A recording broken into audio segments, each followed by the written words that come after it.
Saudara perhatikan kalimat, itulah sebabnya ia tidak malu mengakui kita adalah saudara-saudaranya. Berarti sebetulnya dia malu nggak ngakuin kita sebagai adik-adiknya?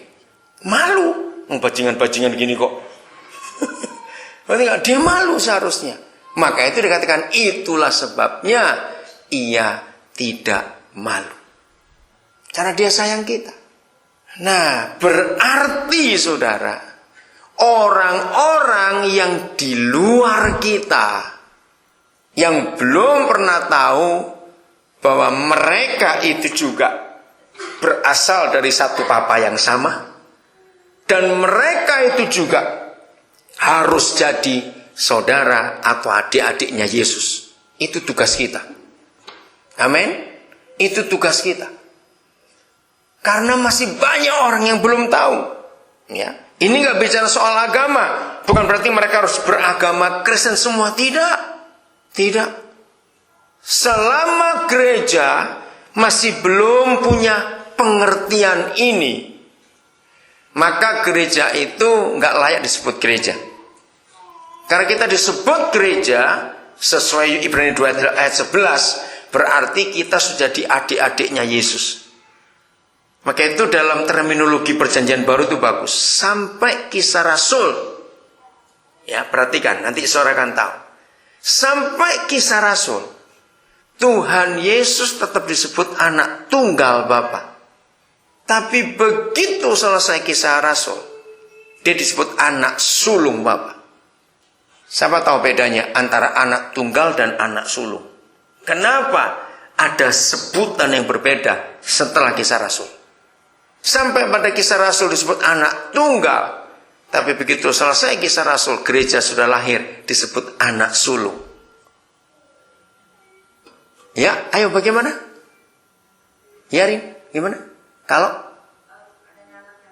Iya, kalau anak yang mana itu? Anak tunggal atau anak sulung? Anak sulung, betul. Saudara tahu nggak hati Papa di surga? Sebelum Yesus mati, dia memang anak tunggal. Karena Papa di surga belum punya anak-anak lain. Tapi setelah Yesus mati dan bangkit, lahirlah anak-anak yang lain. Dan Yesus jadi kakak yang pertama. Inilah kasih yang luar biasa.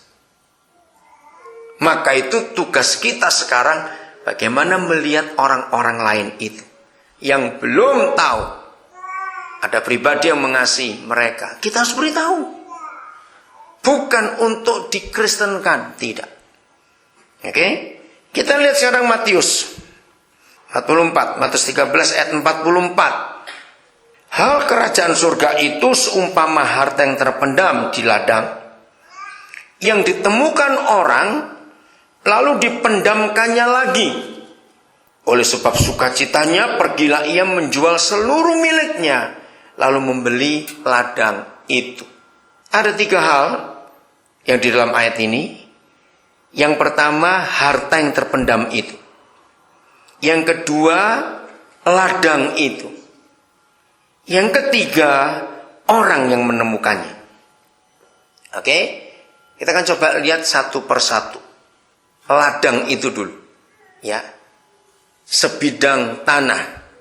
In a field. Ya. Sebidang tanah. Saudara, nggak usah mikir jauh-jauh. Nggak usah sekolah teologi dulu untuk ngerti satu kalimat ini. Terlalu lama nanti. Ladang itu adalah manusia. Kenapa saya berkata ladang itu manusia? Karena kita ini adalah sebidang tanah. Kan tubuh kita dibuat dari tanah, bukan? Nah, di dalam sebidang tanah ini, di dalam ladang itu ada harta yang terpendam. Hebat sekali. Oke?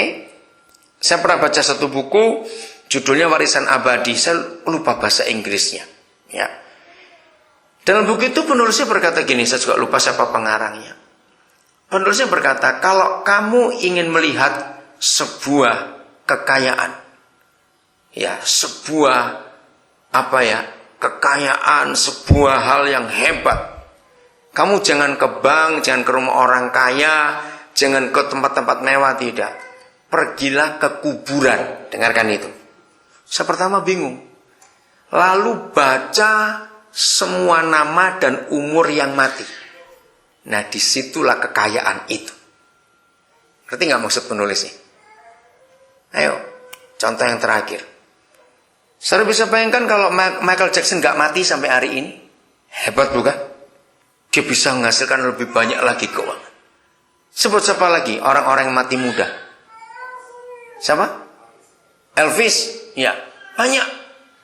Kalau orang itu nggak mati, wah. Saudara pernah dengar?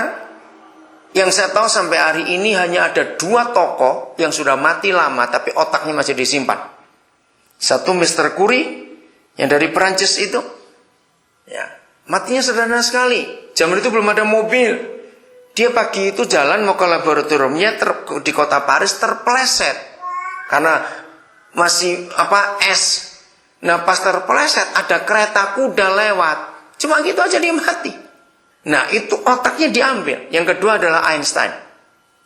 Mengapa para saintis masih mengagumi 2 otaknya orang ini? Karena dunia itu kagum. Ada apa di otaknya orang itu? Hebat sekali. Kalau mereka nggak mati sampai sekarang, wow, mereka bisa mengembangkan apa lagi? Jadi sekarang tahu, saudara, kenapa penulis buku itu berkata bahwa kalau kamu ingin tahu kekayaan atau hal yang hebat, datanglah ke kuburan. Ternyata dalam hidup setiap manusia, sebodoh-bodohnya orang itu. Saudara masih ingat Thomas Alva Edison? Cuma kelas 3,5 SD, nggak sampai kelas 4. Tapi dia adalah satu-satunya orang di dunia sampai hari ini yang menemukan 1.000 sekian ratus penemuan. Bayangkan, di dalam diri setiap manusia itu ada harta yang terpendam. Something precious. Harta yang luar biasa. Saudara, kalau saudara pernah tanya misalnya tentang kenapa? Ya, ini ada orang yang pernah nyebut berapa tahun yang lalu. Saya pakai istilah orang itu. Maaf kalau saya cerita tentang diri saya sendiri. Dia ngomong gini waktu itu. Ada banyak orang, ada istri saya juga di situ. Dia bilang, kalau banyak orang itu ngoleksi perangko, ya, ada orang koleksi kunci, ada orang koleksi telepon kuno, macam-macam bukan koleksi orang itu. Nah, tapi dia bilang, tapi kalau kode ini aneh, koleksinya orang rusak. Maksudnya? Kan saya nggak ngerti. Akhirnya saya terangkan. Saya juga baru sadarkan hal itu. Saudara, gara-gara ayat ini, saya itu makin rusak seseorang, saya makin senang untuk kumpul orang itu. Kenapa? Untuk membuktikan kepada dunia 2 hal. 1, hanya Yesus bisa merubah orang. Yang kedua, ayat ini saya membuktikan. Dalam hidup rusaknya seseorang, paling rusak sekalipun, tetap dalam diri orang itu ada harta yang terpendam. Ngerti maksudnya? Tetap ada yang terpendam. Nah, setelah saya tahu kebenaran ini, saya betul-betul berusaha untuk membongkar yang terpendam itu. Supaya muncul sesuatu yang luar biasa. Saudara, itulah Tuhan yang hebat sekali. Saya cuma ceritain, 17 Maret yang lalu, lulus seorang lagi, dia PhD. Dia perempuan, namanya Dorta Simamora. Ya, dia lulusan Brawijaya dari Malang. Nah, dia adalah peneliti malaria. Jadi PhD-nya itu dia meneliti malaria. Setelah 4 tahun, hampir 5 tahun dia tinggal dengan kami di Nabire. Dia jadi guru juga, jadi dia sudah master.